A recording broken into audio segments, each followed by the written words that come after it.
Hello, hello. Should be live. Welcome everybody back to the channel. A little different this time. We actually made a thumbnail worth making for once.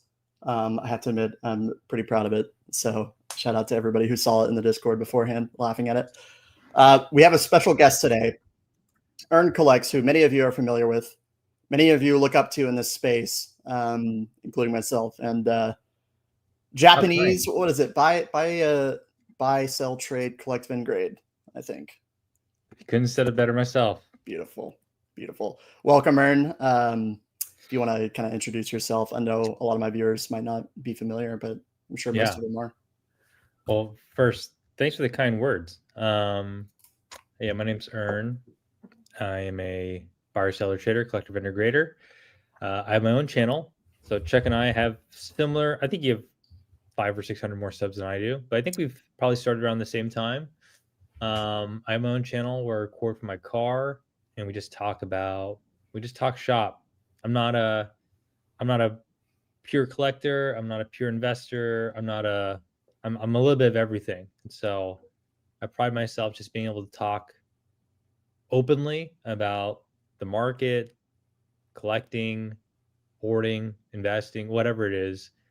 And I don't try to, put myself into one box. But yeah, I'm happy to be here, man. Thanks for having me. Yeah, for sure. Thank you for coming on. And I think like for me, I started into the hobby in 2020 as a collector, first and foremost. Evolutions was the set that I was primarily chasing at that time. Cosmic Eclipse 2, which was like at the time you could get an $8 pack and be very happy about it. But then it kind of evolved into me realizing I was spending so much money on collecting that I wanted to retain some of that value somehow. And then I turned into an accidental investor, which I know is a big theme on your channel. And then I would say I'm not an accidental investor at this point. This channel is primarily investing content. But, I've been trying to inject myself more into different facets of the space. You and I talked a long time ago just about my experience in the hobby. And you pretty much mentioned that there are so many different ways to be involved in terms of getting information, like vending, grading. These are all things that were relatively new to me at the time.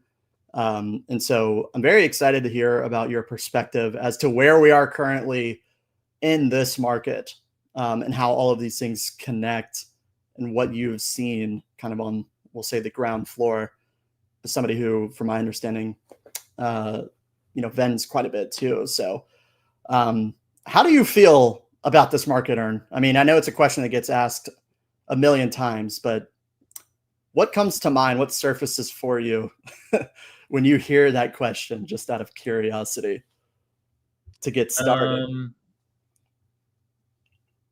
I was when I did midweek champs a few weeks ago with Ricky and Jake, something came out of my mouth that I did not preempt, and I said like, "Oh yeah, collectors get paid," and that's when I realized like all this, like this entire market, right? The people who are benefiting the most, I think the people who've been around for a while who really bought things that they enjoyed, and like you're not gonna find a lot of these like dirty, filthy investors or like these scalper type people really going in the trenches of like Japanese promos, right? Like there's just a lot to learn. You got to figure out how to source. You got to figure out what's relevant. And so I think like there's a cohort of people like us who are benefiting from the previous era, and that's like helping this market. But I also think there's like a lot of free, I hate saying this, like free, there's a lot of things you can just buy and then resell. And like that part of the market I don't like, because I don't like the idea that like the common person or the person who doesn't have that much income can't just go out and like enjoy the hobby. And like, oh yeah, like you don't need to spend money on cards. It's like, relax. Like if someone wants to be able to spend like $10 this week because they work a 9 to 5 and they want to go buy a pack, they should be able to do that, right? Yeah. And so that part of the hobby I don't like, mainly because like accessibility is what keeps the hobby, it allows the hobby to grow. And when you have people who are literally just like hoarding everything and buying everything to resell or buying everything to invest because they think they're investors, it creates too much tension, animosity in the hobby, which I personally don't like. In terms of like the business, it honestly is. I wouldn't say it couldn't be better, but it's pretty good because as much momentum there is for like the newest sets, a lot of new people. I'll go back to like 2020. Many of us didn't buy vintage because we thought vintage was lame. It's like it just wasn't the thing that is not interesting. Yeah. So we all bought Sword and Shield and Sun and Moon, and as this generation comes in, what's exciting for me as like half collector, half reseller, half investor, half whatever you want to call it, right? Is I can look back and I have a sense of confidence that like I probably have a good amount of time to figure out. Like we've been talking about Sword and Shield for a while. Like Sword and Shield was a really good buy. It probably still is an okay buy, but it was a really good buy for like the last 6 months, Yeah. and people just weren't paying attention to it, right? And that same you can apply the same thing to promos in Japanese and English, to random cards in grades and ungraded in other sets. Like people aren't making content about that, but people also aren't able to pay attention to it because they're new. So it's part exciting, part annoying, part I don't know. I would say it's still net good, at least for me. I mean, I make pretty good money selling cards and being able to grow the collection and stuff. Am I like investing these days? No, not really. Like I'll buy a case of whatever, hold on to it. But I think like a big part of that for me is I can afford to do that, and it doesn't feel like an investment for me. It just feels Yeah. like, oh, I took money off the table because I sell, however much a month. Let's just go buy a case of this set and like go park it. Yeah. So yeah, I have a mixed bag of emotions and feelings on how things are these days. Yeah. I think that's really well said. I think a couple of years ago, to me, the hobby was so much less popular. I Yeah. mean, it was still popular. The game was as popular as it could ever be, Scarlet and Violet, that is. But it was really a perfect median for everybody, investors, collectors, whoever wanted to come into the hobby. The accessibility was there. I am concerned, at least I'm not going to say the short term, but more like the midterm, um, where I don't think I think organic demand is definitely the highest it's ever been, but I think a lot of that is fueled by kind of, we'll say, bad actors, which maybe Yeah. is the wrong term, but we were talking about this briefly before we went live. Market manipulation is rampant, and I do think it is something that more people need to consider, um, especially when they're investing into the space. Paradox Rift is a prime example recently. 80 boxes were bought a couple days ago. We covered it on the channel pretty extensively. But it's not a set that's super popular. It's a set that was widely available in the EU for MSRP until recently. I think until like a month ago, or maybe 2 months ago. I'm not even sure. But what it does is it kind of tricks the amateur investor, the beginner collector, kind of people who are newer into the space, um, into thinking that the market is a lot healthier than it is.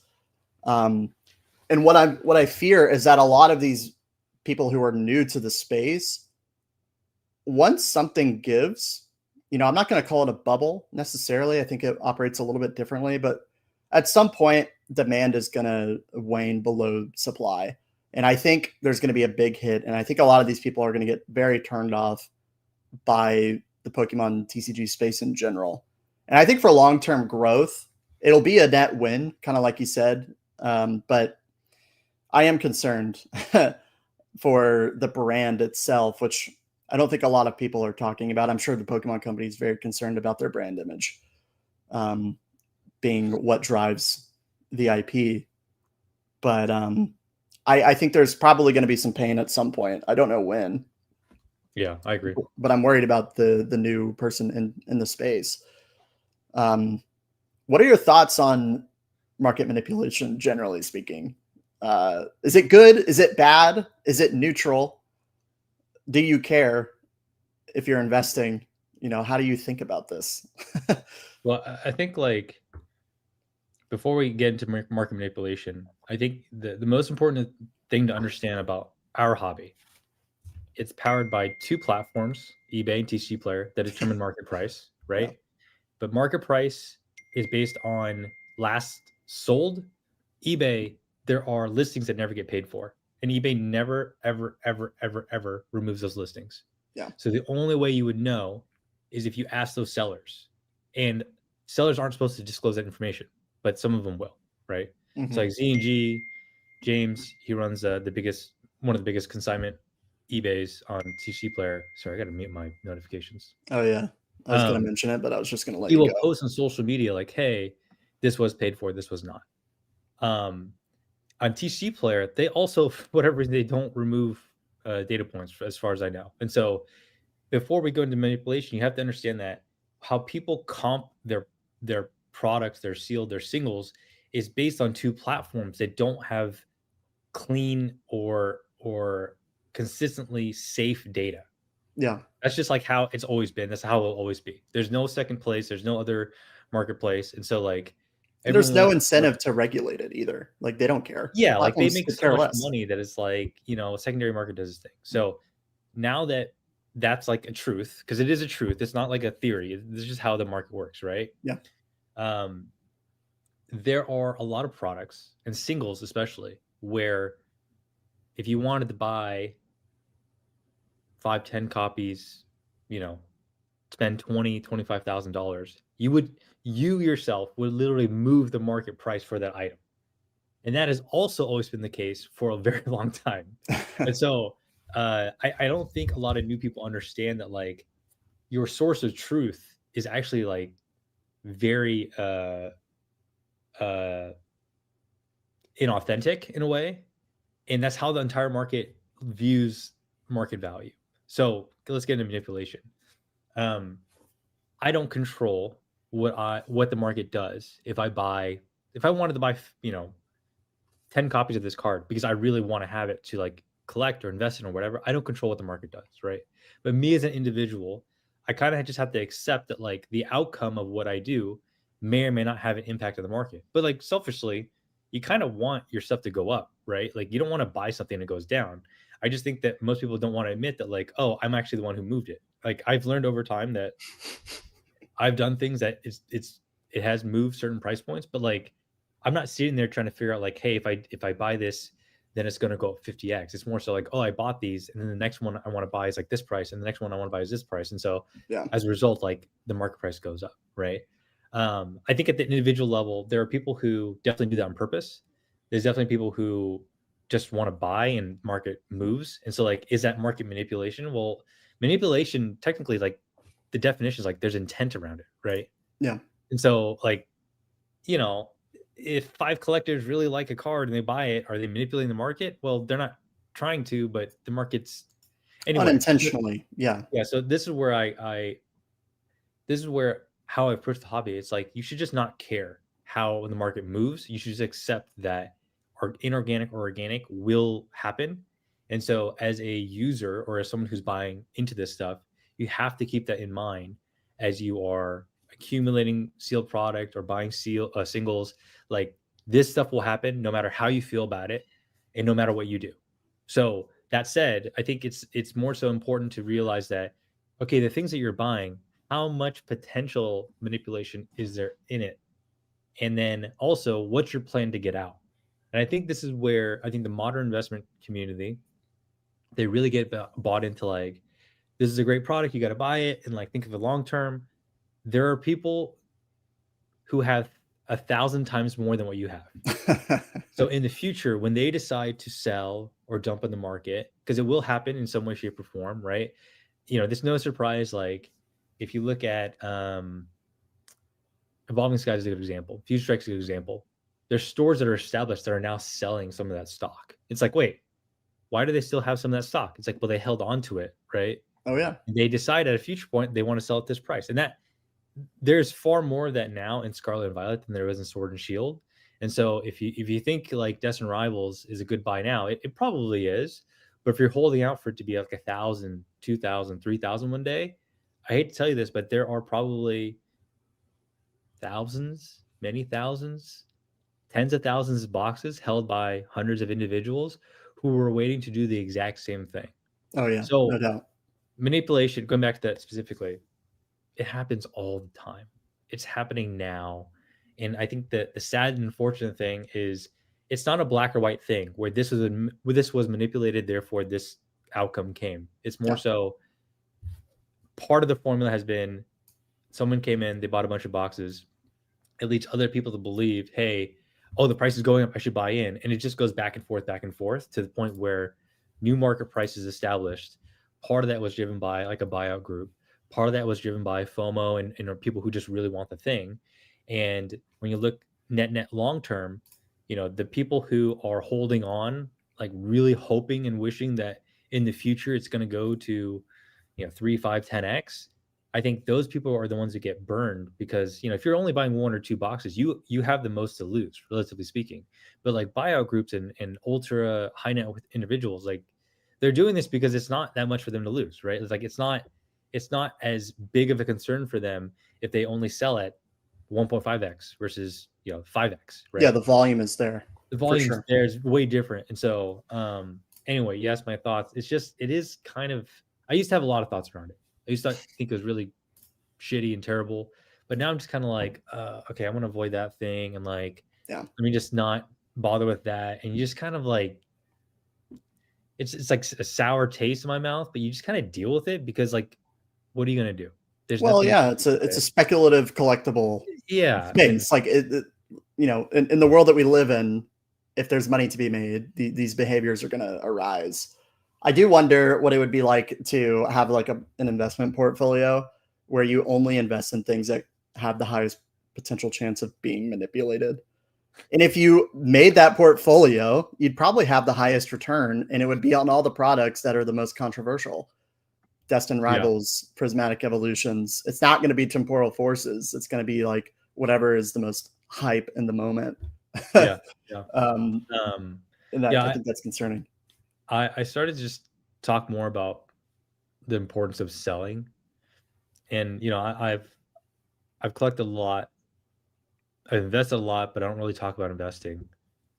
So I've accumulated a lot of product, and I think when you learn how to sell, it really pushes you to be honest with like your time frames and like how do you self sustain? How do you afford the next box or the next set that you want? My my general concern about the market right now is there are people who are really getting it's really Ponzi scheme esque. Like people are Oh yeah, really getting bought into like you can invest, make so much money, and you can. I'm not saying you can't, but if you don't ever have the intention of selling, I'm sorry, this is a way different era than it used to be when no one was doing it. When there's a bunch of unrealized potential and opportunity. It's not like that anymore.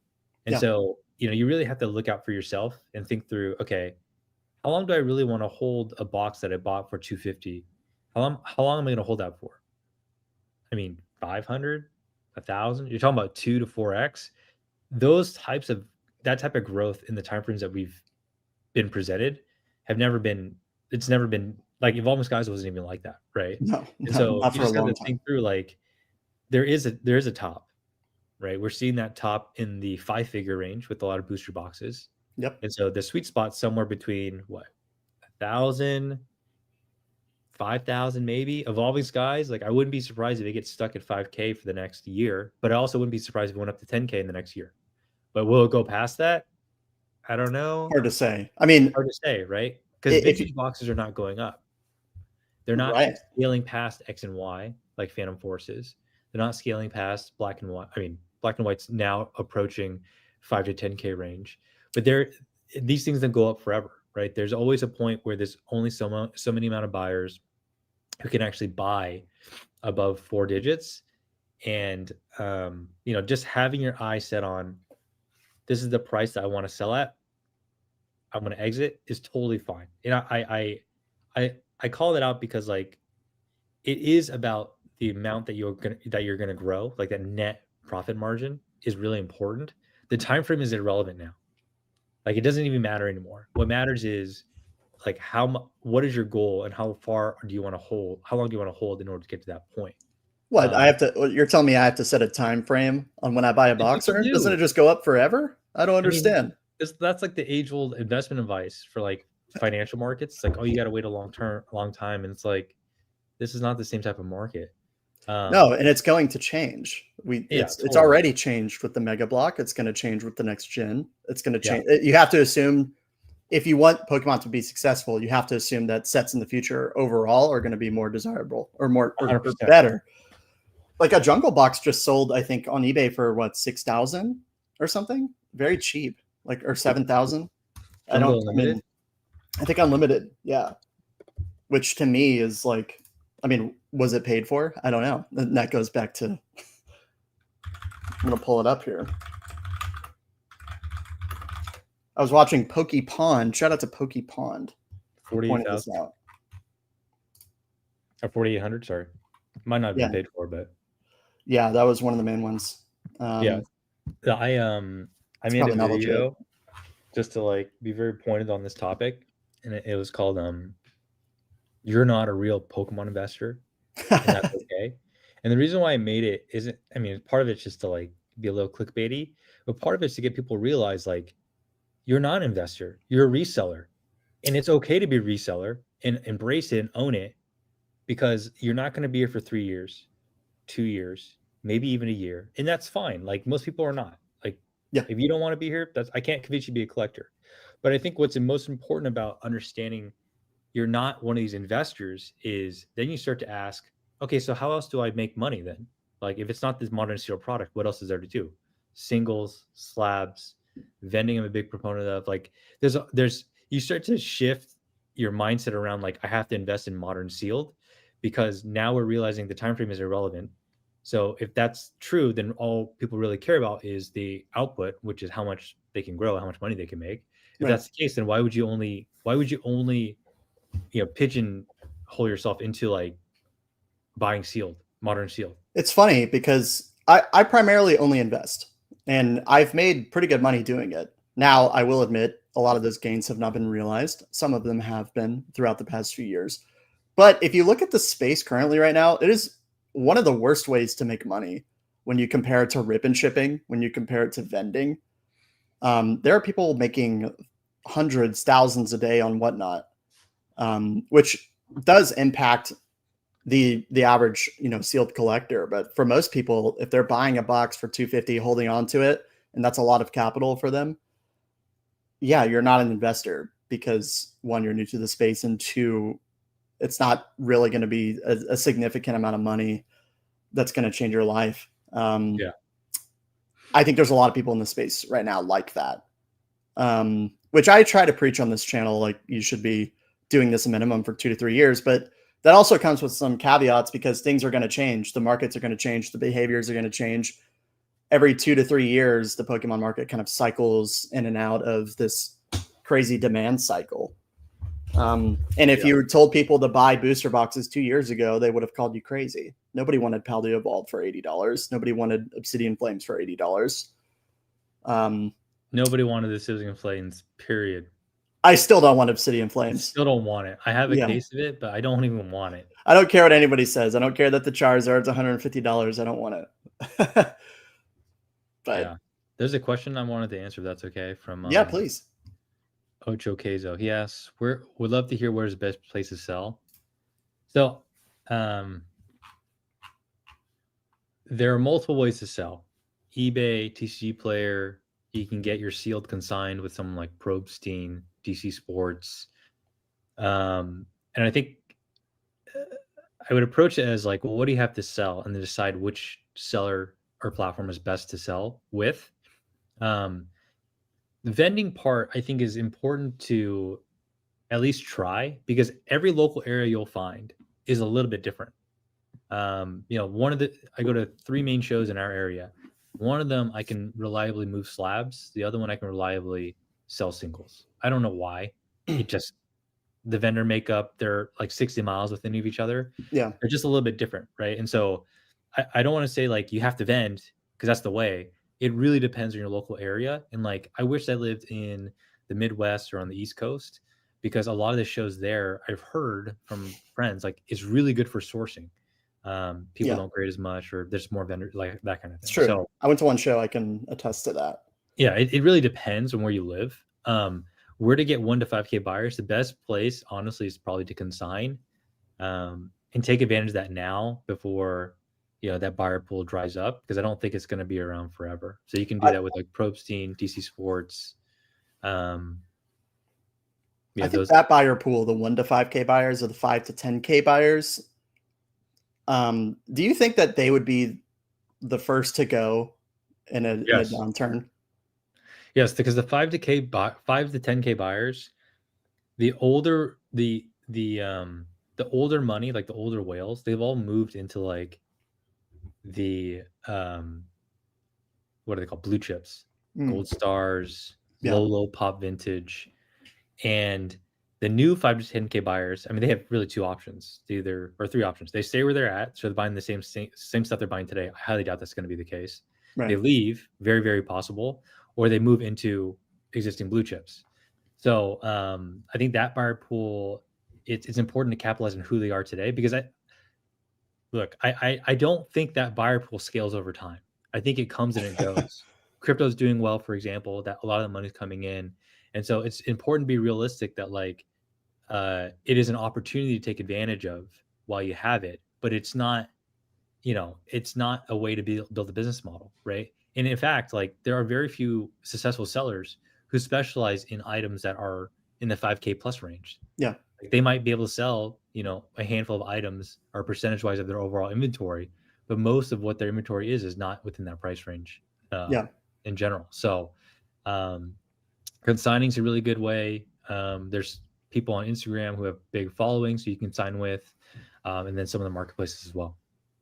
Yeah, and I think it's a good investment strategy in general. If you have Rebel Clash booster boxes right now, definitely consider offloading My those. daughter's saying hi. Hi, baby. Oh.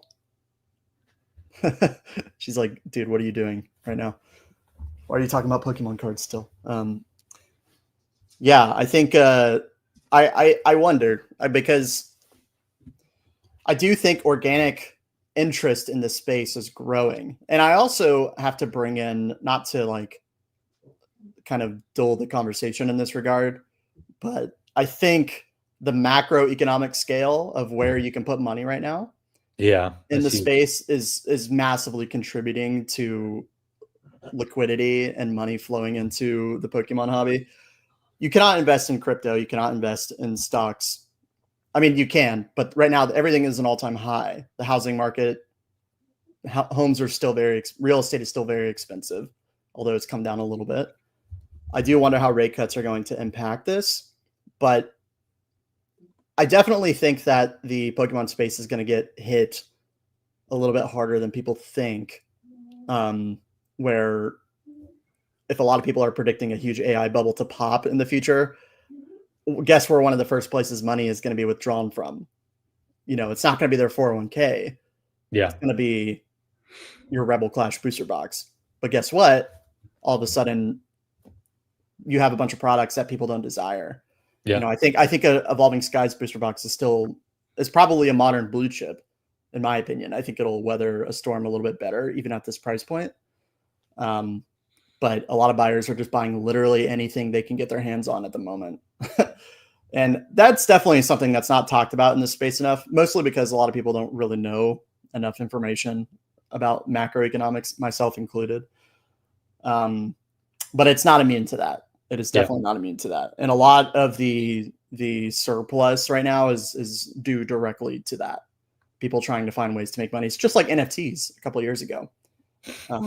People were flooding into NFTs, not necessarily because of the product, which obviously it's not great, but it's just a way to make money. It's almost like it doesn't even matter what the product is.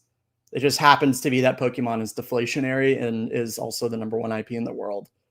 I don't know how that's going to change it in the future. I imagine a lot of people will stick around long term because most people like Pokemon, but yeah, I think there's some pain to happen at some point, at least to the beginner in the space, not really understanding what their plan is. And so having a plan to sell cannot be stressed enough. You just minimize so much risk. Yeah, there's a comment I saw. People like buying Pokemon. they like the value of Pokemon more than USD. I mean, it's because Pokemon's a good store of value, and like it's kind of I don't like blanket saying that, but like with sealed, that's definitely been the case. And like until there's a correction, then everyone's going to be correct on buying sealed. It continues to go up. I don't think there's any refuting that. It definitely feeds the narrative that you should invest. Yeah, it also doesn't help that the dollar is kind of getting hammered still. Yeah. And again, that ties into everything else. But I also think a lot of people like the value of Pokemon cards, and at least right now, they like the value of the cards more than the card itself. Yeah. Which has always been kind of true. I mean, gambling is the underlying driver of the space, I think, for a lot of people. Everybody wants to pull the $400 chase card, right? Yeah. So, and I actually don't think we're going to get to MSRP with what's out today. And I think I think it's like two camps, right? It will never get to MSRP. We are going to get to MSRP again. I think we will get to MSRP again, but not for anything that's recent or coming. It's going to be like a future point where they plan appropriately. They print, however much, and that's how they catch up. That's honestly what I think will happen. So that said, though, it kind of means that anything you buy today is a good buy. I don't like saying the implication that, is yeah, but it's probably true. I mean, it's probably true. Usually when a new gen releases, people are like, "What? Why are Pokemon like? Why is a Pokemon a refrigerator?" And then what happens often is that a lot of people aren't that excited for it. Of course, the games are still going to sell. Scarlet and Violet being a prime example of that. I think Gen 10, once they release that next year, once they announce it, that has potential to kind of cool the market a bit. But I agree. I think rip and shipping, I think the demand that we have, and every month that goes by with these current sets that are out, once you start pushing 2 years old, I know it's kind of like, it's not a hard rule and anything could change, but historically that's what's been the case. Usually it's a little bit after when sets are rotated out. It's not going to matter. All that product is just going to be eaten up. It's going to be eaten up by rip and shipping. It's going to be eaten up by organic demand, which is partially being driven by manipulation, which we talked about. Yeah. And it's not going to matter. And that's already happening now on a smaller scale with Prismatic. Is a perfect example of that. Yeah. With how much they printed, it should theoretically, and pretty much any other market, be MSRP or be more available. But now it's, ETBs are 130. Yeah. It's too strong. The topic on if we're in a bubble or not, and I saw Preto Arceus say, anyone bearish on Pokemon is factually wrong. Okay. That's dangerous. I would encourage people to not think of things black or white, because there are definitely hyper bubble-esque parts of the market that are being pumped up that are not your modern sealed. We're not talking about hyper release sealed, newest modern stuff. We're talking about certain low pop cards, ponchos at times, gold stars, like a lot of the big bags of money, crypto and whatever ultra high net worth individuals, and then also the long-term whales who are moving money around. A lot of those markets, if you ask people, the prices have gone up way too fast, and they have not sustained themselves. And so there are definitely parts of the market that are questionable and showing signs of potential decline. Yeah. Net though, like the entire hobby, I don't think it's bearish, right? But you have to cut up this sentiment into like, what part of the market are you talking about? I assume based on your channel, my channel, most people are talking about modern sealed, the latest and greatest. But like, guys, that's not where most of the money is being made. That's like where the most of the money is being spent. But in terms of people who sell, people who are active in shows, vending, eBay, a lot of the legacy sellers, a lot of those people are not making money on the latest and greatest stuff in the way that you think. It's the older things that have appreciated that have done well. Yeah, gold stars are insane. I was looking at buying a set of the dogs not too long ago, and now they're just absolutely unbelievably And that's like where every time I watch a vending video, it's like, I just did a massive $100,000 gold star deal. And it's like the same people buying them every single time. It's like 6 people with like their supreme like satchels. And they're like, what do you have? I'll buy it. They don't even, it's like, Yeah. it's insane. Can I answer a question from Unified Mimes? That's a great name, by the way. He said, how long have I been in the hobby? So I got in right after Darkness Ablaze. This is what, 2020. My origin story is I spent a lot of money as a collector, a lot on Sword and Shield. I still hold a lot of it through today. And by a lot, I mean 6+ figures as a collector. I, throughout the years, continued to buy. And about 2.5, 3 years ago, I decided to become a seller because my wife was going to kill me. And I needed to figure out a way to sustain myself. Chuck, you there? Nope. Am I lagging? Is that you or me? It may have been you, but I think we're good. We're good? You can hear me. Yeah. Where did I leave off? You said your wife was going to kill you unless you sold some Pokemon. Yeah. I had to figure out a way to sustain myself. So I accidentally invested, as I tell people, and I just became a collector who constantly is thinking about churning and burning and selling, so I can afford, to further collect things and to further hoard and invest into things. This year, so the first year I did about 50,000 in sales. This year, happy to share, I've 10x that. So I do a pretty decent amount of volume as a part timer. So my perspective is like hardcore collector. I do invest as like a small part of it, but I also think about how do I continuously buy and sell so I can afford to do this, right? So I'm in a different position, I think, than most people, because I'm not looking at it as like my paycheck. How do I invest it so I can get ahead in life?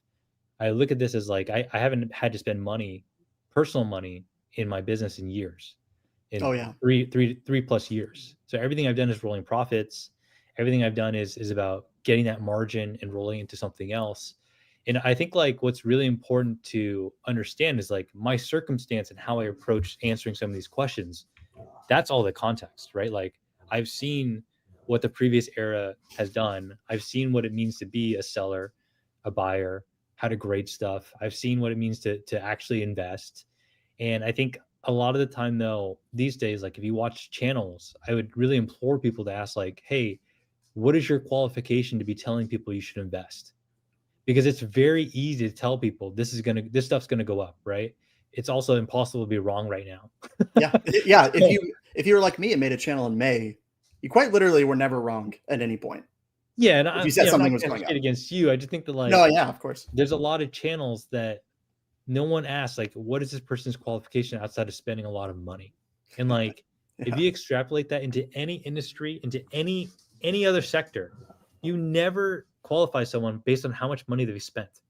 You qualify them based on how successful they are as a business, or their strategies to make money, or their strategies to grow.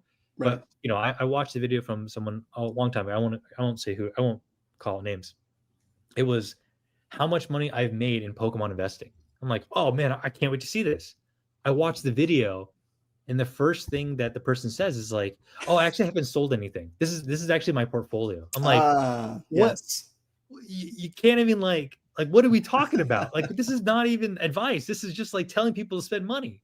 And so it's not just like being in the right place at the right time at that point. Yeah, like you're It's like, not what are you talking about? wrong necessarily, but like really qualify people and say, okay, if you have $250,000 in Pokemon, show us that you had the maturity and prove to us how you're actually going to like benefit from this. Because look, I think there's a very low bar for making content on YouTube, but I think the general audience, the challenge is like a lot of people want to get ahead, and I totally get that, right? And if you don't teach people how to be mature with their investments and how to exit and how to take money off the table, that unequivocally is the hardest part of investing. It's not the spending. 100%. Yeah. It's, are you okay when Destin Rivals goes from, let's say you were able to buy at MSRP, are you okay selling it at $500? It's like, no, why would I do that? Well, you've literally tripled your money That's not that's Yeah, not but a tripling your bad, money is like, common these days, Aaron. What do you yeah. mean? And if you aren't, that's fine. What Yeah, else are you doing? This is where selling comes in. Do you have enough ways to generate revenue so you can justify holding on to destined rivals for longer? right. But most people don't have that other part of the equation. They just look at it as like, I have to hold longer, I have to hold longer. And like that relationship with cardboard investing is very immature, and it's going to it's setting up people to not succeed, because the whole point of investing is to not to hold stuff, is to eventually turn a profit. Yeah, It's like, right? absolutely. Is that, yeah, I think eventually the goal is to always sell, no matter what you're buying. right. In Pokemon, your time frame should be pretty low, to because in this market when things are going up, like this isn't your 401k plan or your retirement plan, and if it is, like that to me is a little bit concerning. That is short-minded, and Very much so. It's preying on people who they don't want to go through the traditional hard route of really understanding how to be a long-term investor. And Yeah. I honestly think it's really gross. Yes. It's just like, and I'm not saying I don't invest. I definitely do. I am saying though that you're falling victim to how easy it is to talk about this stuff, and people need a wake up call. Like, go figure out how to sell, go generate more revenue, go bring in more disposable income, because just relying on cardboard alone is not going to get you there. 100%. Yeah. And this is, I have a full-time job. Like Yeah. for me, YouTube, Pokemon, it's kind of a side thing for me. And I've always been very transparent about what my portfolio is, how much I've made, and it being, kind of in a smaller range of my overall net worth. So when I buy Pokemon, it's just another box to my overall investing plan. Yeah. Like I'm not worrying. I'm not checking my, my shiny app every single day. You've gotten better at those plugs, by the way, on your videos. Oh, thank you. Thank you. I need to redo the main one that I have because I stutter at the beginning of it every time. Sometimes I'm too lazy. But yeah, I'm not worrying about, I am concerned about prices in a sense because it benefits me to make content around price movements and where I think potential is and where I think interest is currently in the hobby. But if you're somebody watching content, myself included, I think it's very important to understand that a lot of this is preyed upon people's situations. Oh my God. Oh my God. The big dog is in the house. What a great plug. Look at that. Wow. I don't even remember what I was saying. We got to give a couple shout outs really quick. And we can split these for sure. No, you keep it. You keep it. You did 10x 50K Destined Rivals with $20, so you're good. Shout out to Mitch. I actually hung out with Mitch at Collecticon. He was vending. That was my first vending experience. I didn't really sell anything, but I watched him do it. Yeah, that was crazy. Supathinka, appreciate you, man. Agreed with Earn on a lot of experts with a lot of talk with no record of the walk. Yes. Not to mention, it's so easy to start a channel right now and just say, here's what you should buy, and then you'll probably get some views. I think it's very important to look through that. I've tried not to make that content. It's just like, yeah. And I do invest a lot, but it's a portion of what I do, of what I resell, what I sell. And I don't tackle it head on because truthfully, I don't want to build an audience that is like that. It's just a little bit different. And I'd rather have people hear what I have to say about a bunch of different topics than, you know what this reminds me of is, I grew up with Twitch, and it really reminds me of people who only play one game. You know what I'm talking about? Like, like Tyler One only plays League. Yeah, and so some of them are like really successful at one game. Yeah, but some of them who stream other games, their viewership just tanks because people are only there for like one one thing. Earn, there's a direct correlation for my videos performances. If I have certain words in the title or on my thumbnail, more often than not, those videos are going to do a little bit better. Yeah. And then if I talk about rate cuts and how I think that could impact the market, Well, that was like my worst Boring. performing video. Boo. Yeah, Boo. boring. Yeah. No, I want to get rich now. Also, shout out to the Shiny app. Cody, you're the man. Appreciate you, bro. Very nice. Thank you to everybody who has donated so far. It's very generous. Appreciate y'all.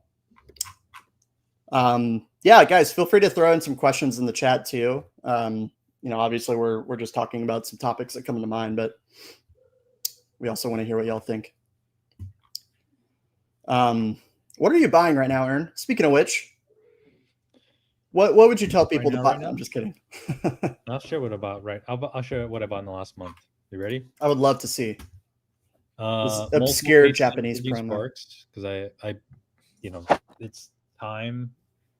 It's time to accept that they're not going to go back and reprint booster boxes, and so those are actual. I will say it, those are actual investments. I just bought one 3 days ago. Yeah, nice. $1. I bought mine at like $2.25, I think, per box. Nice. I just bought 20 copies of the stamped Bulbasaur for Mega Evolution. What did you pay for those? Can I ask?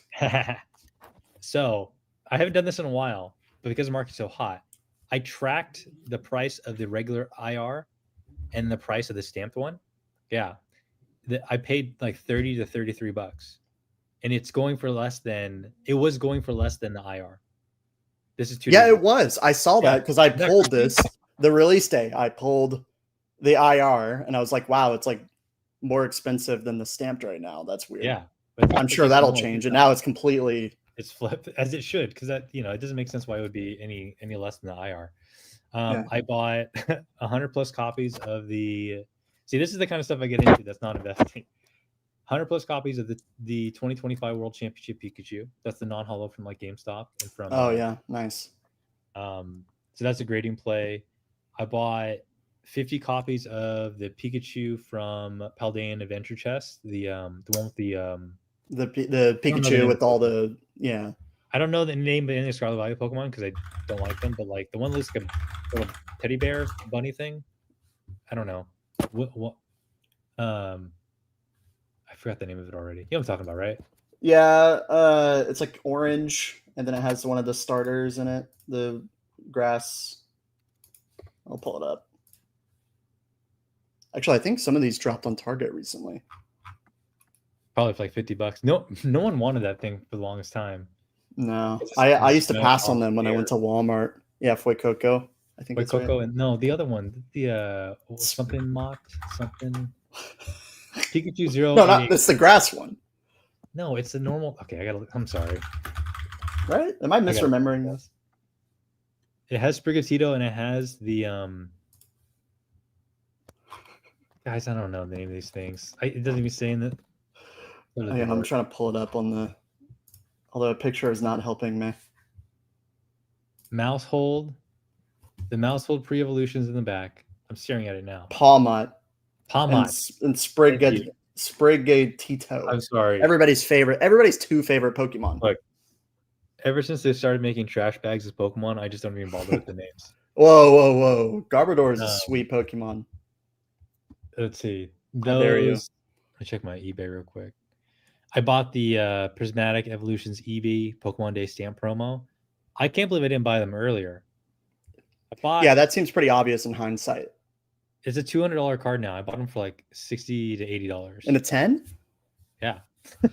You know how many of those? You know how many of those I had in my house that I had gotten from the Pokemon Center, and then I just ripped them, and then I don't think I have the cards anymore. It's brutal. I believed in them early on, but I opened up like 5, and I decided there's no way I can get the singles because the quality is not good. So I decided to buy the PSA 10 copies probably like 3 weeks ago. Yeah, I only got like 8 or 9, I think, but they shot up to like $200. I'm like, all right, well, goodness gracious. That was around for a while, and people didn't really buy them. How's your Victini, black and white 208 going? I bought a stack of 50. I pre-graded 8 of them. I resold the other 42 for almost double what I paid for them raw. Because they went up to like $14-15 in like 3 weeks. Yeah, it's just such an obvious play to me. Yeah, and like this is not investing, guys. This is like active opportunity seeking in the hobby, and then I also can grade, confidently. But like this is what 50. That's like $500 for this card. I spent $1,200 for the World Championship promo card. Like I'm talking about the same amount of money you would spend on cases of booster boxes that I'm not investing in.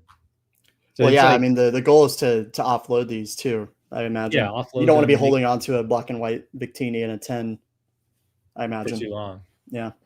I think like when people think about investing, there's a lot of confidence around like this is the best way to grow your collection or investment or your Pokemon net worth or whatever. It's not. It's this obviously it's the slowest way, but if you can get a good grasp on promos and latest releases and arbitrage and understanding how to grade and then selling back the singles you don't want, like you'll make multiples more. Yeah. Yeah. Investing in the hobby is truly not the best way to make money in this space. That's for sure. That's for sure. Let's see. Shall we check on Destined Rivals? I'm shaking thinking about what the price is. I mean, it's probably That's not still bad about for 40. I mean, sorry, that's terrible, but looks like we had 2 sales of $4.99 today. I'm sure that's a trend, right? I'm gonna go to a show and say that here's some recent comps for Destined Rivals. 500 each. crazy times. But this is a set that I think. Do I think it's ever going to be MSRP? No, No. of course not. I don't think it'll go below. I mean, these are just numbers I'm pulling out of the air, but I don't see why it would ever be below 250 or maybe even 300 at this point. Yeah, it probably won't. I mean, I think I have a case of Destined. I got it cheap. Do I wish I would have bought more? Yeah. But I think at the same time, like you have to think through the best decision and separate that from the best outcome. Yeah. Because for a lot of people, you could have bought a lot of Destined, but for your circumstance, it was probably the wrong decision. You just so Yep. happened to get the best outcome, which is it pumped to hell and back. And I think the scary thing about Destined is there are going to be people who apply the same logic set after set after set because they made the wrong decision, but they got the best outcome. Yeah, for sure. Well, And that's like everything that, right now. yeah. And I'll be honest, the next time this comes around, I'm not making the decision again. I'm not going to correct my decision of spending that money to buy a bunch of Destined because I still don't believe that this is going to happen set over set over set.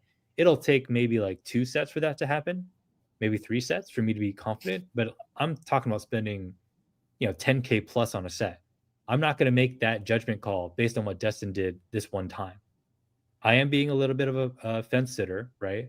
But I think like when you make these decisions and deploy your money, you really have to feel confident. And Yeah. just because there was an amazing outcome for some people, it you have to really question yourself and say, like, do you feel really good about this decision, regardless of what the outcome that other people got? And if the Yeah. answer is yes, do what you need to do. But I honestly think for a lot of people, they don't know what they believe. You know, it's They want funny. to just I bought a box at 215 because I wanted to hedge the potential outcome of this outcome where the Bucks ripped to 500. yeah. And I didn't feel great about that purchase. I felt like I was being forced into it because I was like, well, I feel like the justification makes sense given the quality of the set and given what demand has shown for this set recently, but I felt terrible about it. I actually felt the same way I did when I bought Paradox at $90, but there's a much better case because at the time, like the emotions, all although they were very different for different reasons, they're very similar in a lot of ways. And so, since then, since the Paradox buy, which I'm very thankful I did, I feel like I have that in my back pocket now, and I have a much better system for why I believe in sets. Yeah. But I look at Destined Rivals now, and I think would I buy it at 425? I don't know. I don't think I would. I would trade into it. Yeah, I think trading into it makes sense. I don't think it's going to go down anytime soon. I certainly think it's going to go up. And that's just the market that we're in. And so there are fewer and fewer plays out there that I feel like I have a lot of conviction in. Yeah. The set as a whole, I do have a lot of conviction in. One set that I do right now, and I want your thoughts on this. I feel like Crown Zenith is criminally underrated, even at these prices. I mean, it's well loved. People like opening it. Some people hoard a lot of it, but it's definitely not talked about in the kind of ethos of hype. And I think it's because of its release date. But to me, the release date should be a strength for the set. But I look at that set and I feel so good about it, Ern. Why should I not? Well, so what's your question? If you should feel good about it, if you should buy it, if you should collect it, I think it depends on like what's the angle. Well, to me, I think the answer to all of those is probably yes, but I don't see a lot of people talking about Crown Zenith as a potential investment opportunity at these current price points.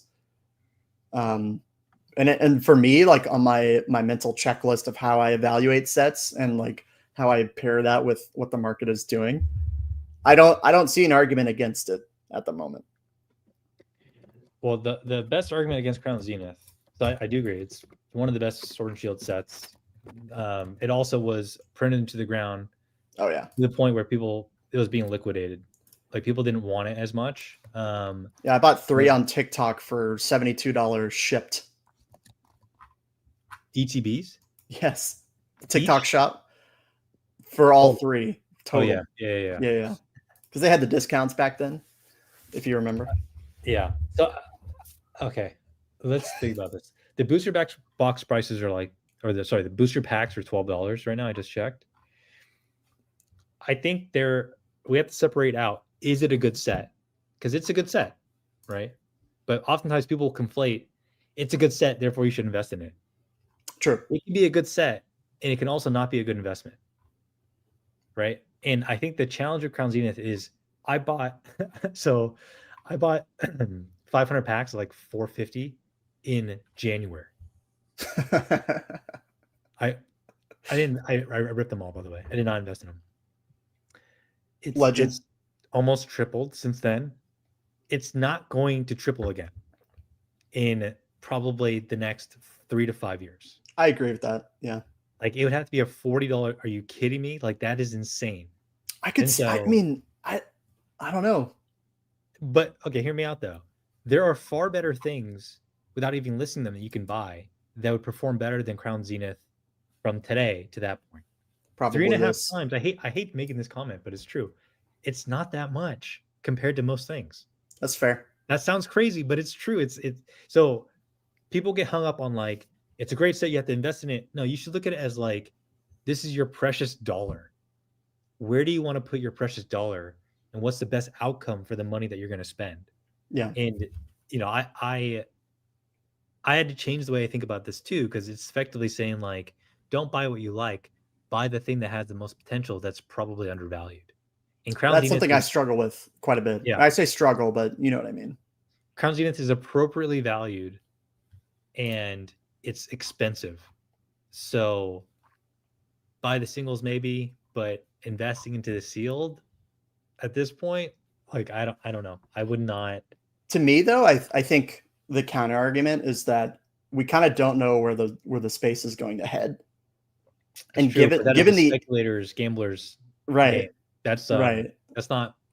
If you can afford to do that because you're mega rich, you should. But if like you're entry level or you don't have that much money, like I would highly encourage people to remove that part of their mindset, because that's gonna be what F's you over. I think honestly, I think Archer commented this. I think Black Bolt potentially could be a better ROI investment than Crown Zenith over the next year, 2 years. I like the set a lot. I think it's very slept on. I think it's very well. I don't know if slept on is the right word, but it's definitely underappreciated, in my opinion. When I look at the set value, when I look at the chase cards, it has everything for me, and it's fun to rip. It's still popular, and it is actually the most profitable pack to rip. I know it's one of the newest sets, but that matters to people and that matters to supply. And now you have two sets that's taking away supply from each, essentially, because they can't print.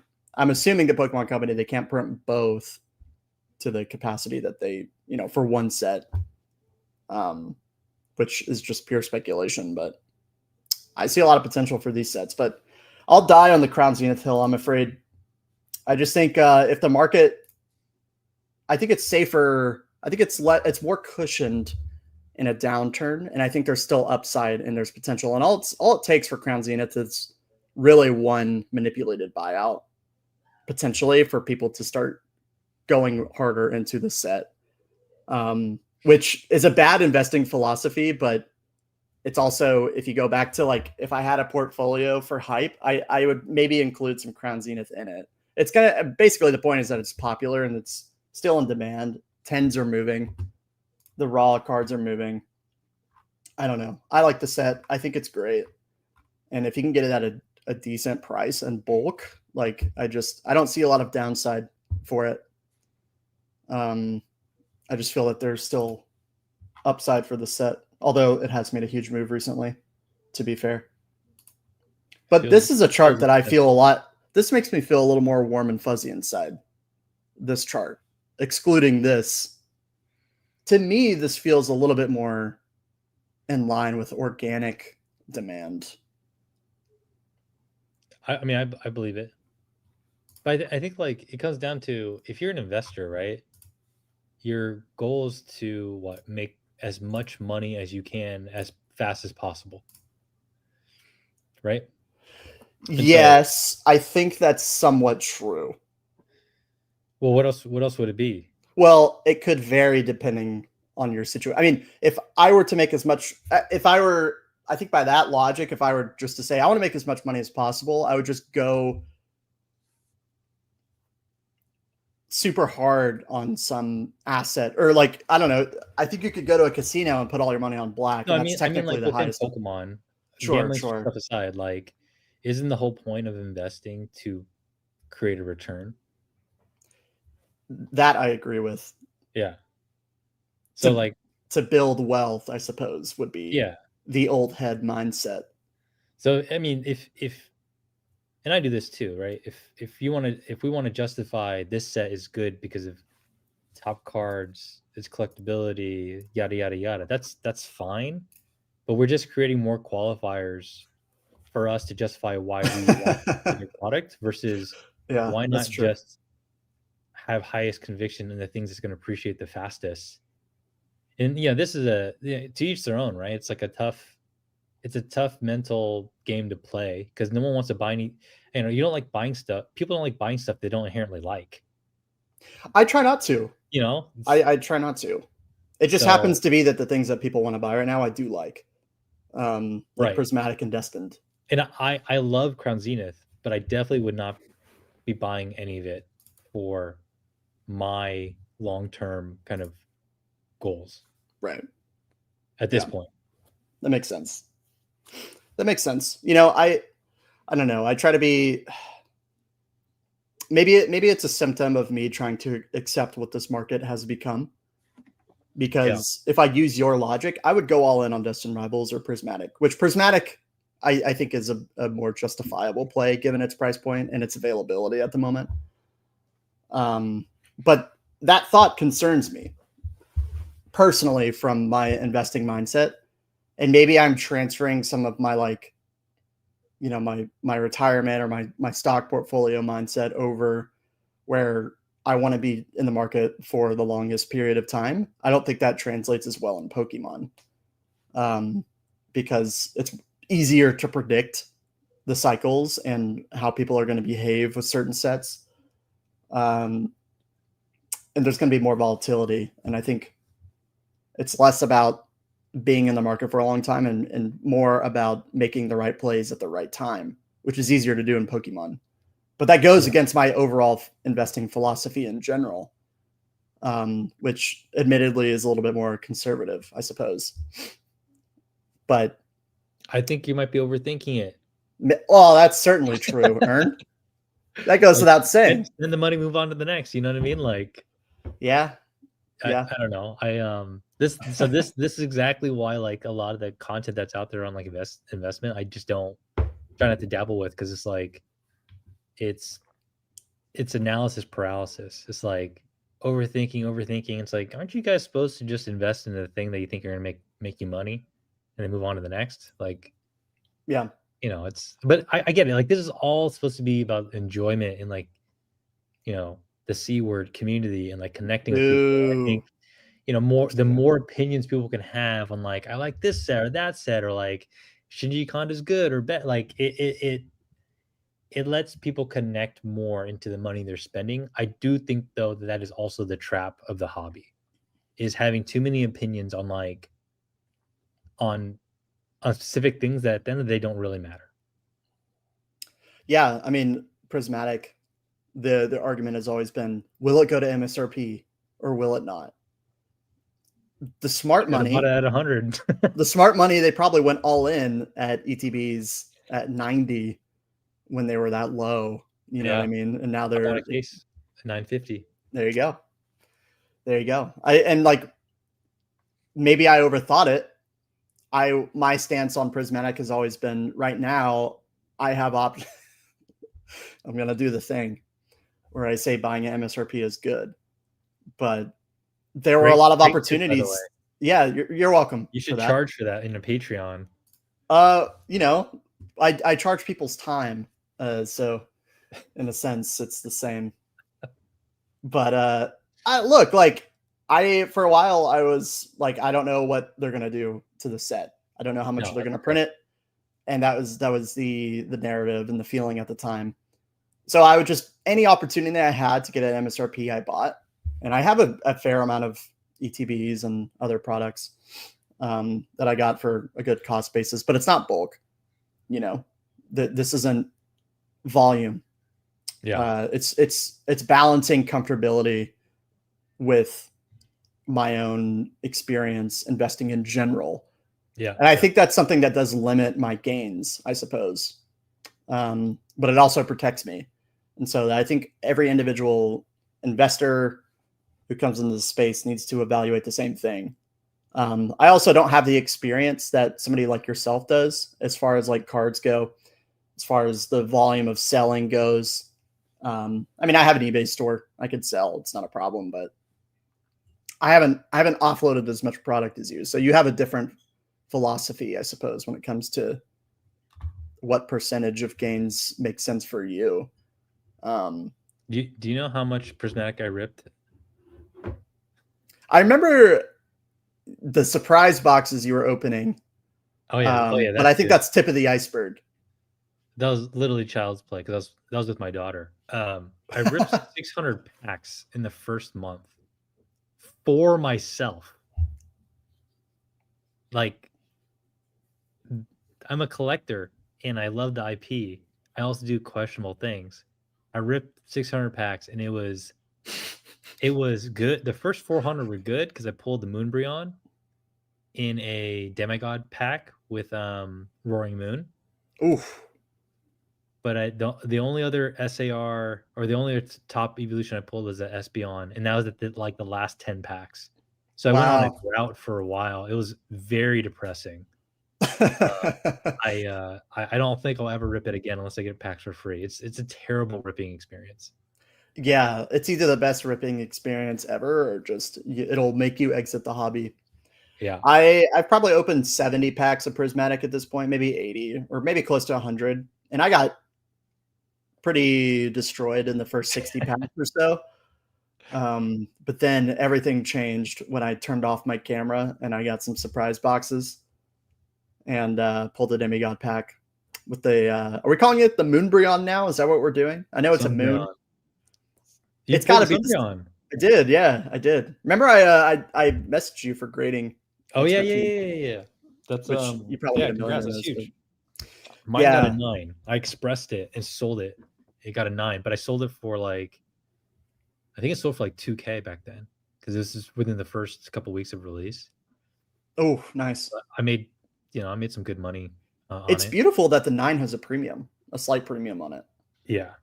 Which I don't know if mine will get a 9. I'm hoping for a 9 at this point. We'll see. They might get screwed on that.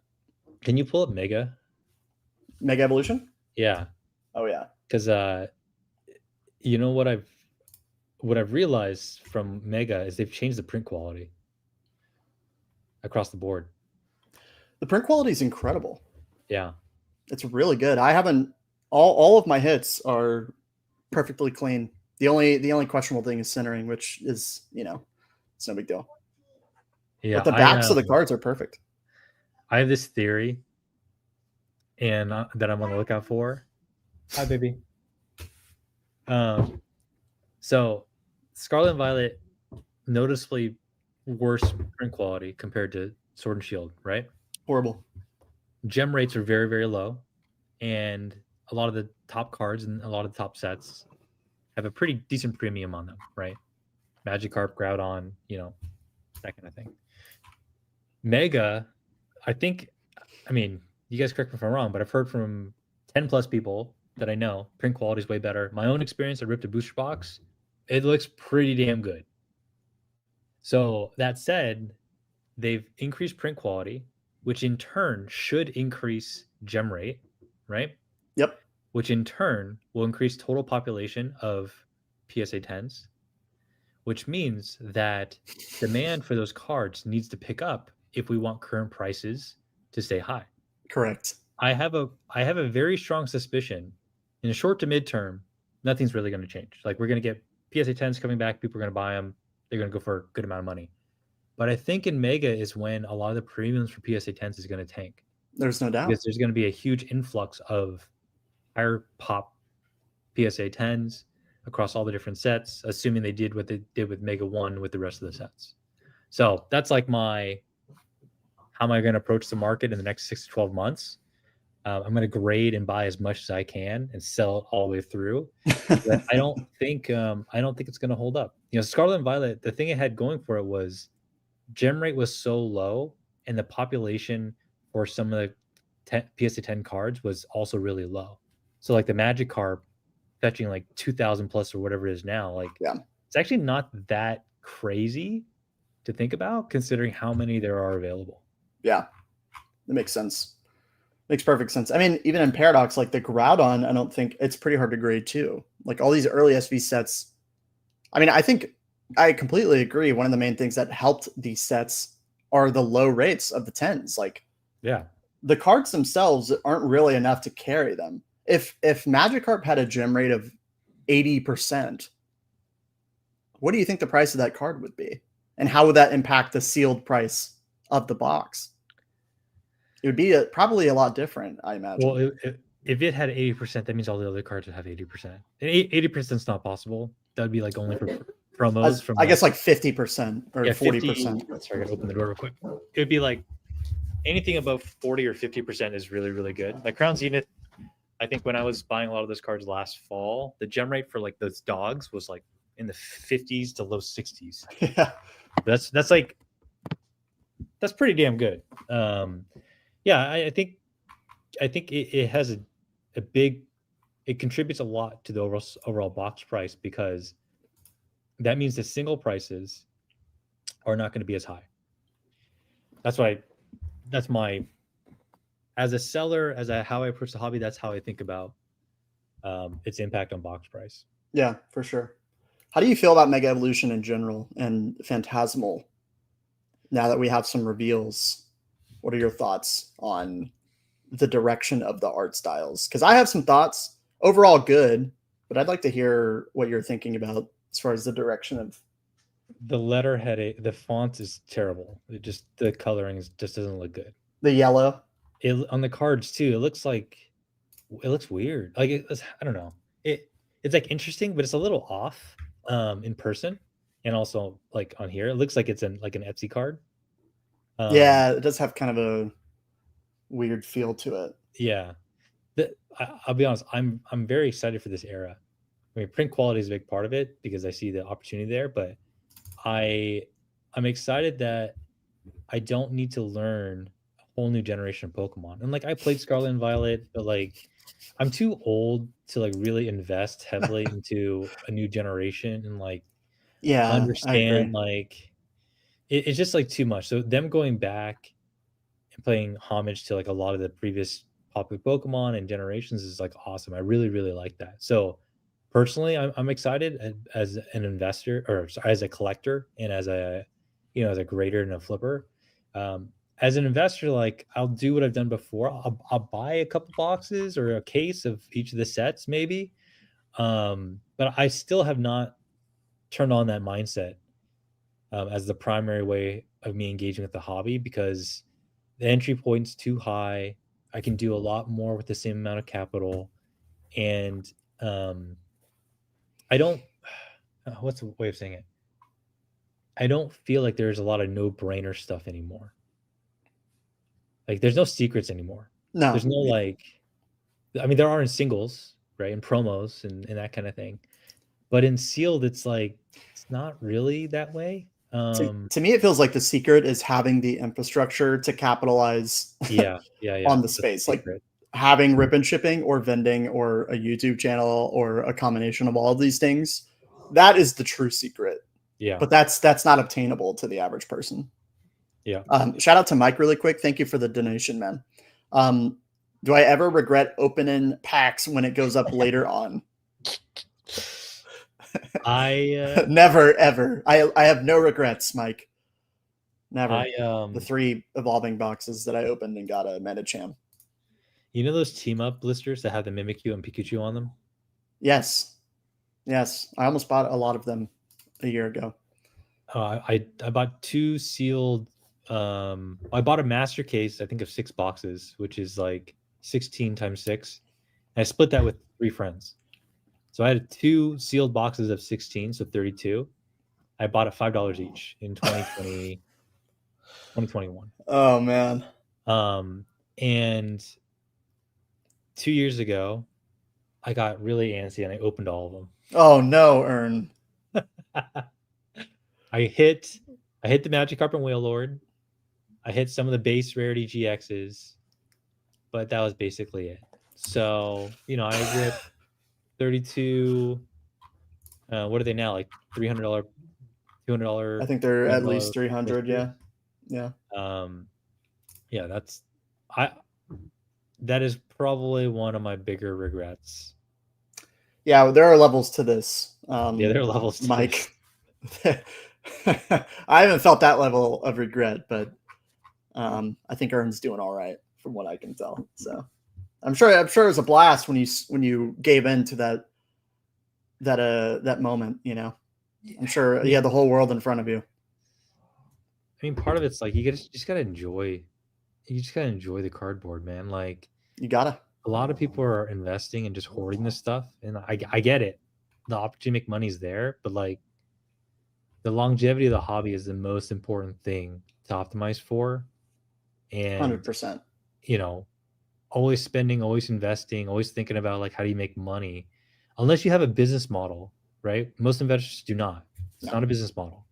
No. It's you're not going to want to invest when this stuff is not doing well. That's the sentiment's going to kick in. Well, no. Yeah, most people are going to bail and be like, "I'm not doing this. Why would I buy? There's no way I'm going to buy this box when it tanks." Like, yeah, no, I'm joking. It's paper-handed behavior, right? And it's normal. It's a human tendency. Yeah. To it's yeah. There's 2 things. It's people they hope for prices to be lower so they can buy more.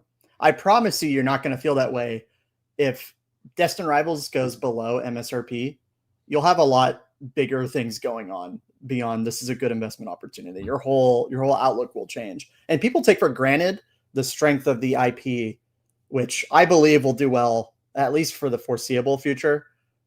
But they don't ever keep an eye on it. They don't ever consider that. And I'm not sure I'm super bought in yet that kids don't like Pokemon right now, but not having access to the cards, it has to impact it somewhat.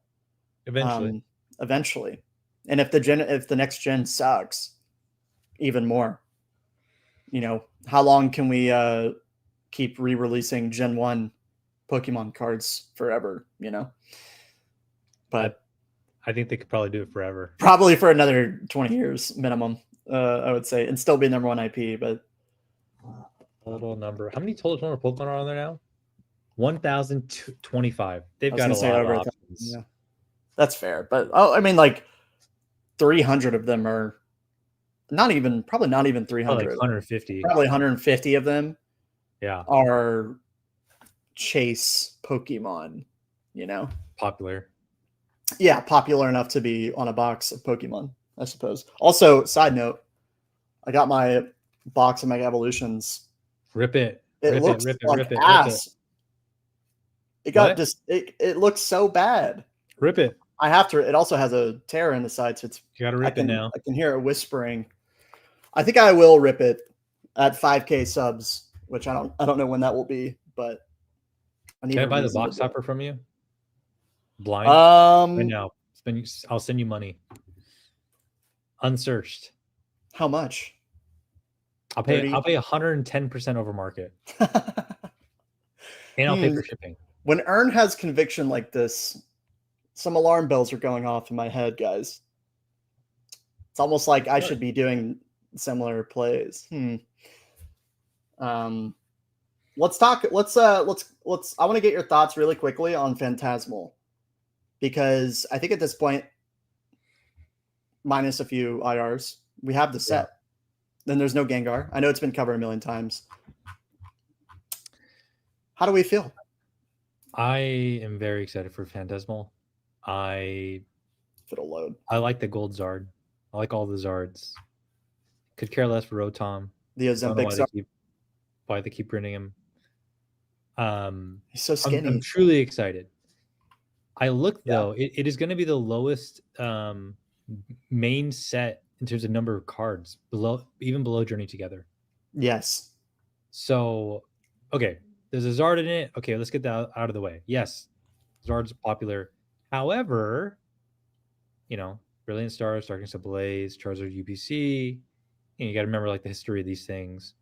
If there's a lower number of cards and print runs higher, that means people should probably be able to get their fix on these singles and these cards. And so the thing that we really, really need is there to be outsized demand that outpaces the supply that's going to enter the market. And so, as a collector, I'm down, I'm buying a lot, I'm going to rip a lot.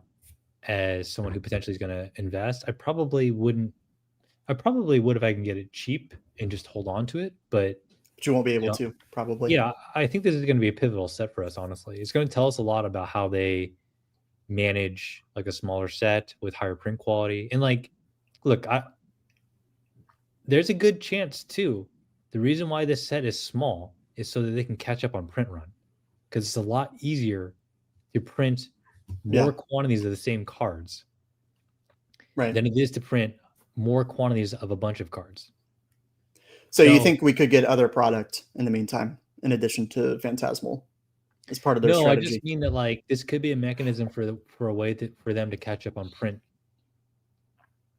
And overall, so like even future sets, the rest of the Mega Block could be probably not 80, 90, 100 cards. Yeah, maybe. So it's, I don't know, it's important just to like carefully assess these things instead of just blindly saying it's a Charizard set, you should buy it, it's going to go to 400. It's like it probably will go to 400, but the singles are going to be a big part of the value of the set, the grading opportunities, and I would just say keep eyes wide open on this set. I'm truly excited though. I think it's going to be awesome. I'm going to rip probably 10 boxes of Japanese the next week here. So I'm pumped. You should film it, put it on YouTube, or go live. I was thinking about it, but I got a lot to do. It's, Yeah, whatever. This is my chat's favorite card. Also, one thing, I am the only person talking about this in the YouTube space, but these lines, dude, I am not into the line. Like, I don't know what to call these action lines, like the dual colored. Yeah. I don't like it at all. I don't like it. I don't think it is from an investing standpoint. I don't think it matters, but from a personal standpoint, it drives me absolutely crazy. There you go with your opinions. Like, it just looks wrong to me. I know. I mean, so for that reason, I'm never invest. I can't invest in something I don't like. You can't invest into sets that have action lines on the behaviors. Drives me crazy. I don't get it. But yeah, I'm excited. I think gold cards are. They've never been popular, by the way. No. But you want to see. We'll see. I do have a. I like gold landscape cards. What? And I just picked a new one up from Surging Sparks. Gold. The stadiums? Yeah. You cannot tell me this isn't the most beautiful card you've ever seen. It is. But it's not Pokemon. Yeah, like it's just like Bob Ross TCG if he had one. Yeah. The top hit. It does have a Pokemon on it, or maybe that's just a bug. But yeah, that's it's cool that you collect that. Yeah, I'm trying to get more of them. There's one just to finish my thought on these Viridian Forest. I mean, come on. What a card. What is it? Turf Field or something like that from like Vivid Voltage? I forget the name of it. Yeah, there's a bunch. There's quite a few. There's usually one every couple sets, but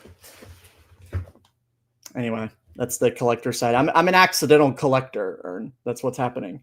You're a real investor, fake collector. Yeah. And I think that's the worst combination of that you could be, because that means I need to be more involved in the space to find better opportunities for making money, but also have fun too. I think for as much time as you spend and how much you would do really well and make a killing. Do you think I should vend or grade or do both? Grade. Combination of both. I mean, vending's my catch-all way of saying like get out there, go to shows, buy and sell. Like it's not meant to be taken literally. It's just catchy. Just understand how to sell. I personally think grading is like the ultimate hack. There's way too many insane margins on cards that are easy to get across all the different sets. And so, I think understanding how to sell, understanding how to grade is probably a good first step. And then, you have a lot of sealed stuff. It's like, when are you going to get rid of it and use that capital for something else? I'm at a point where I have so much product that from a physical storage perspective, like a lot of people in the space haven't gotten to this point yet. I'm somewhere in between a beginner and somebody probably like yourself with like potentially significant amounts of quantity. And I think it might be the worst spot to be in because storage I get hammered on. I don't make the maximum amount of money that I could be. I think the challenge is sourcing cards to grade. I think that's the challenge. And I think you need some level of, what's that? Going to shows? For connections or just for cards in general? Sourcing? Or for both? Yeah. And I think where I live, there's potential for that. So I need to get out there a bit more and do that. And I think I totally agree on this mega block. Most cards are going to be pretty minty, or a lot of them will be. And my storage unit, where I keep a lot of the sealed, costs me $325 a month. Wow. That's disgusting. So that's a significant portion based on where you live, like the price. And so I live in a very populated part of the country. It's kind of, by the way, it's such a BS model because they will put you on month-to-month contracts in which they have the right to change your rent. And the way the model works is that they charge more when there's more demand, and they charge less when there's less demand. And so it's a dynamic pricing model where they can always ensure that they capture the upside of a busy market. It's brilliant. And then charge you a minimum if the market's like not doing well. Well, what are you going to do? Move your stuff? What are you going to do? Move your stuff? It's like, no, you can't. Way too much friction. Oh, that's brilliant. That's brilliantly predatory. I have to commend them for that. Well, what do you say, Ern? You got any thoughts here? I know we're approaching an hour and 30. I got like 5 or 10 minutes left. Okay, cool. Well, guys, feel free to ask some questions here. We can get we can answer them directly. I'll scroll up a little bit too. I apologize. I haven't been looking at the chat as much. I saw a lot of bickering. Oh, that's typical. Yeah. That's typical. Let's see. Zeros asks, what is your recommended grading company?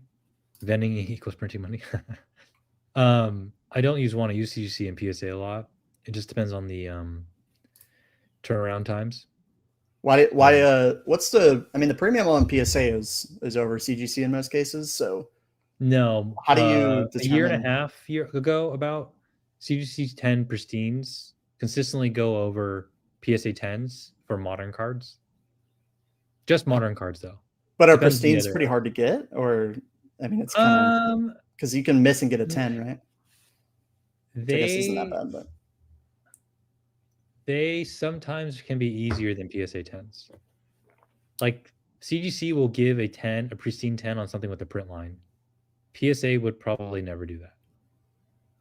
Huh. I wonder if I should have graded my Moonbryon with CGC. Yeah, it's very weird. Yeah. But both the grading companies at the end of the day, they're incredibly inconsistent. And their standards change over time, and it makes no sense. Like, it's just important to grade a lot of volume and not overthink it.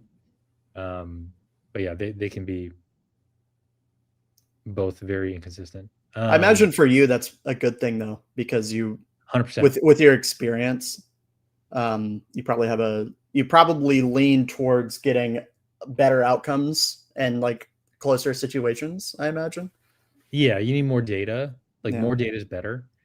And so like when I hear people talk about all the grading theories, but then they share how much they've graded, like I grade probably close to 3,500 to 4,000 cards a year. 1,000. And that's still not a lot. There are people who grade hundreds of thousands. So I have like pretty good data and experience on my own to make certain judgment calls.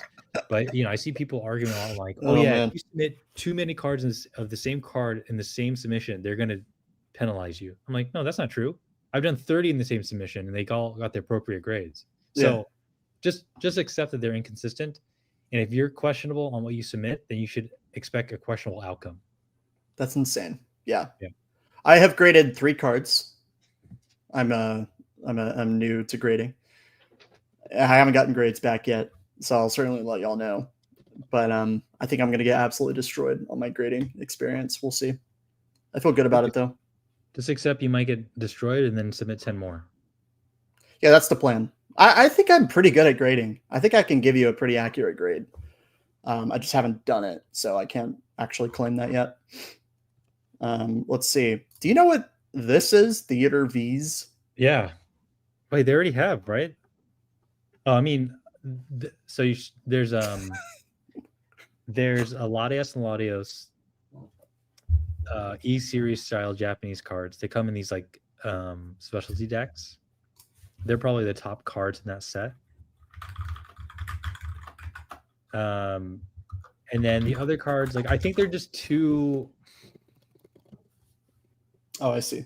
I don't know how to explain it. They're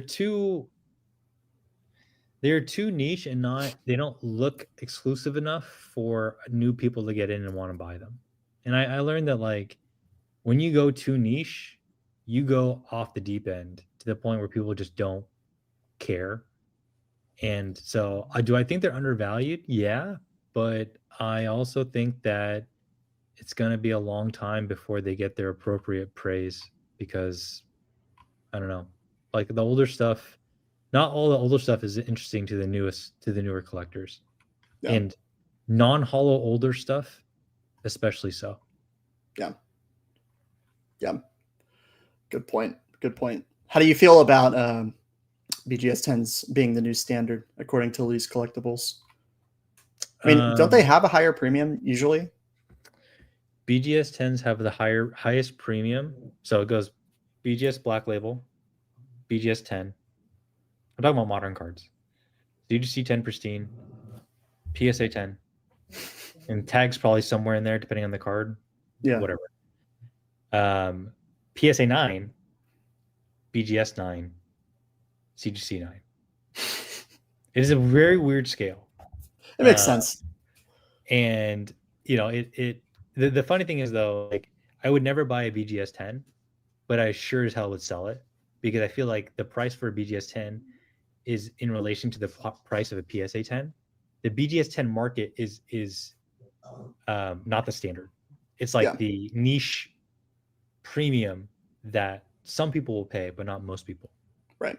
Oh, sorry, BGS 9.5. I mean, BGS 9.5 and PSA 9 are basically like neck to neck, and it really depends on the subgrades because there are some BGS 9s that are definitely not PSA 10s, depending on their subgrades and how it looks, and there's some BGS 9.5s that are definitely PSA 9s. I have to imagine there's a little bit of arbitrage with finding those cards and cracking them, for sure. P Killer with the donation. Fun fact: my original Xbox name was I made it when I was 8, and it was Mafia Killa 7. Ooh. So I just wanted to put that out there. Wreck some lobbies in COD and Halo. Yeah, Halo 3, COD 4. That was it for me. And the 7 was for Michael Vick because I was a huge fan at the time. So that aged well. P Killer says, "Hey, love you guys. First of all, thank you for the donation, $10. That's insane. Really appreciate it. Is it worth applying for distribution at home? I'm a sealed collector and have a card shop owner friend, but lately he's too allocated to get much product like I'm used to. Is that even possible?" Potentially. I mean, you have to commit to buying a lot of other stuff, so I don't think that's worth it. Deck boxes. It's not the right. I think this advice has been shared a lot. Like, you don't want distribution access unless you have a business, and unless you can guarantee sell through, because you're not going to get the allocation of the products that you want. You're going to get allocation to products of other products that are less popular, and then you have to build up the portfolio of spend, and then you have to prove to the distributors that you are worthy and you have sufficient purchasing power, and then over time you should be able to get, the latest and greatest. So I think this is definitely a risky thing to consider. Yeah, absolutely. You'd be better off just leveling up your own personal business, I think, at that point. Yeah. I mean, I have good sell through. I would never consider getting distribution access. Just seems like way too much hassle. There's other ways to make money that are more aligned with what your goals are, it seems. Question from Awesome Sauce Enterprises. Is the RCS UPC a sleeper, since many people don't know about the Evolving Skies in it? The Greninja Plastic Non-Ultra Premium box is actually more expensive, and that is true. No Evolving in that box. This is an interesting topic to me because I feel like older products that might be perceived as better, it doesn't matter because a lot of people coming into this space are buying things that are more recognizable and new and have more interest. Kind of like the Crown Zenith effect. Like, more people are going to buy Prismatic, even though I think Crown Zenith pound for pound might be better. Yeah. So there's a pretty good framework to decide or figure out what's a sleeper, what's a not, right? And I think regardless of the Evolving Skies, that's just a small part of it, because it could be an expensive product with Evolving Skies, right? So I would break down what are the packs in it. And so first, what is the price of the box, whatever it is? What packs are in it? What's the current price of those packs? And then the promos, what are the promos and how much are they worth in a PSA 10? Because if there's a strong premium on the PSA 10 and the gem rate's high, then that box probably has pretty good value that hasn't been captured. But I would always look at the pack price and then measure that against the current price of the box to determine what's the potential for this box to grow. I don't think in itself this box, by the way, no one wanted this box. GameStop did like a 2 for 150 deal at one point, I think. Like, they were trying to get the worst size too. It's the worst size. It's so long. Too. I graded the promos. I did PSA 10s. I sold them for like 150 each, like probably 2 years ago at this point, or last year. So, I don't know if it's a sleeper because as Evolving Skies, it's more so what is the price of it, and are you getting good value for the current price today? I think a great example is just comparing the boxes is the Moltres UPC with the Charizard UPC. Clearly, the Charizard UPC, it has a better pack selection. better promos, in my opinion. Although we don't know what the Oricorio promo is yet. We suspect it's the Shinji one. We'll see. Yeah. But to me, when I look at both boxes, it makes a lot more sense compared to the Moltres box, which has promos inside, but it's an EX and a full art, which, I mean, who really cares? And then it has a stamped Moltres, which already exists. And I know that'll be somewhat valuable, but the Charizard promo is way more enticing to me. But then you have like a bunch of early SV packs that I think are just objectively worse. Yeah, I agree. I can do also, this box sucks, in my opinion. Although it looks great, but the pack selection is not great, and the promos are not great at all. So, yeah. For me, I'd rather have the Charizard UPC because that's like the peak of collection boxes, or the, you know, the 151, which is a bit more expensive. Agreed. Thank you for the comment. Let's see. What do you guys think about a discussion on reputation? I don't think most guys have plans to develop reputations on any platform and somehow believe they'll be able to liquidate their investments. Earn probably has a lot more perspective on this, but for me, I have an eBay store. I've sold over 1,000 things on it just from general flipping, like from thrift stores or yard sales or whatever. So it's pretty easy for me to list an item and feel confident knowing I have a way to sell. I don't have a TCG player account. I have sold locally, and so I'd always try to prioritize that. But selling, I think the bigger perspective is that it teaches you other things. Yeah. It teaches you, first of all, how much work it can be to sell. It teaches you what actually is selling. You know, if you have a Rebel Clash box versus a Destined Rivals box, you're going to have a very different experience selling. But I don't think people have a plan to liquidate their investments at all, for the most part, the average investor. Ern, what is your perspective on this, being somebody who sells a lot more? So I actually have a different opinion. You don't need a reputation to sell, because there's a lot of different mechanisms to sell where you don't need to be involved, like through consignment. So yeah, that's actually, you know, it's unfortunate, but it's true. Like, you don't need a reputation to be able to sell with Probes Team or DC Sports or ZNG or any of these companies. Like, you can just send stuff off to them. I do think, though, what I've learned building my own channel and who I am, reputation is incredibly important for sourcing. It gives you a network, gives you a megaphone to talk to an audience, tell people you're buying stuff. And you definitely need to have a strong reputation in order to do that at scale and in order to buy things at a good price. And so I think that's where it's the most important, especially now where I actually think there are sellers who are getting more picky with there's people who are, there's sellers who are getting more picky who they sell to. So if you're on the other end, you're trying to buy things for cheap, get cheaper booster boxes, singles, like, you need to be someone that they can trust that isn't going to force through like a goods and services chargeback or a dispute, you know? Yeah. So I think that's where it definitely does matter. Yeah, I agree. And on the Facebook side, like a smaller scale, which is probably something that's going to be relatable to a lot of people who are watching. You really you need a Facebook account that's like beefed up in order to sell. I have no friends on my account. I don't like using social media in general.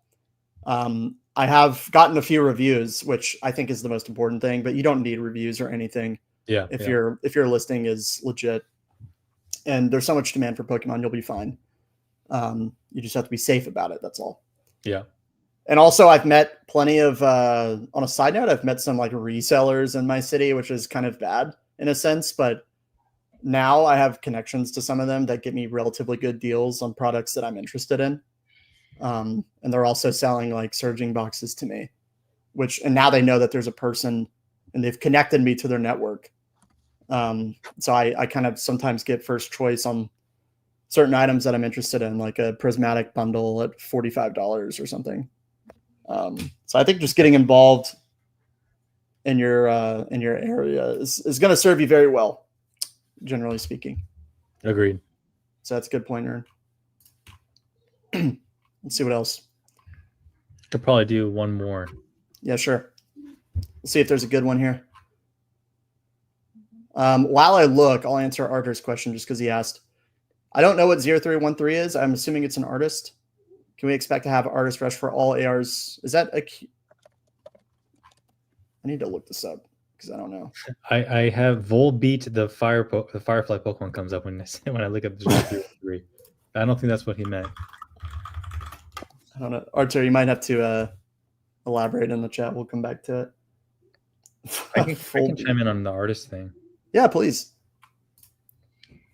Artist fandom is real. Artist fandom on long-term market price for cards is unproven. It is a made-up thing people are talking about now. Shinji Khan, oh my god. And I get it. It can help drive the short and midterm price of cards because there's buyouts. But like even Arita, there's a lot of his cards they illustrate that people don't talk about or people don't collect because they're not worth anything. And so, I think like if you like an artist, collect it, buy them, but don't invest or buy cards because this artist has mega fandom. It only has an impact on short to midterm. It's not proven to be something that impacts things long term. And sure, someone's gonna say like, well, Magikarp is like $2,000. Magikarp is $2,000 because it's like incredibly hard card to grade and the gem rate, not because Shinji Khan illustrated it. Yeah, but just remember, like, it's not that the fandom is not true. It's that people like to conflate that that's the reason why cards are more valuable, and like it's simply just supply and demand, and what's rare, what's not, and nothing more than that. And just remember, Arita is the gold standard, not Shinji Kanda. Arita, most of his cards, people don't talk about. People are not fans of. Yeah. So that's 100%. That's my ending hot take opinion on artists. Spicy.